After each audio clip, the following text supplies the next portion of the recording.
yegani oldida, yemagani ketida, turmuchasi sog', qasr uylar, mashinalar, shunday ham hayotidan nolib chiqayotgan internetdagi ba'zi bir qo'shtirnoq ichidagi oilalar.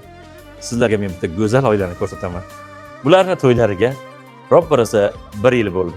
Bular baxtdan sarmas. Bularga hech narsa kerak emas. Bular bir-biriga mehr bersa bo'ldi. Assalomu alaykum. Yaxshimisiz? Sizimsiz charchamayapsiz. Aka, qalay hayotdan?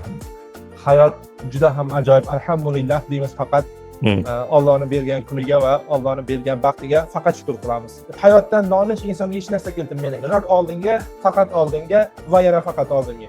Sinimdan rozimisiz? Albatta, bir ayol bo'lsa, eriga xizmat qilish bo'yicha mana shuni misol keltirishim mumkin. Sizchi turmush o'rtog'ingizni?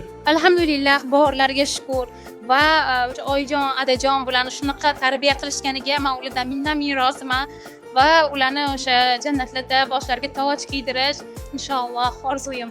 Qayta tug'ilganimda ham turmush o'rtog'imni jufti halol tanlagan bo'lar. Yana qayta kelsam dunyoga, yana seni degan bo'lar. Borilarga shukr. Mana hayot. Internetdagi yolg'on hayotlarga emas, bunlar real hayot. Bularga omad tilaymiz. Avvalambor gap nuqsonga bir narsada emas. Gap bir-birini to'g'ri tushuna olishda.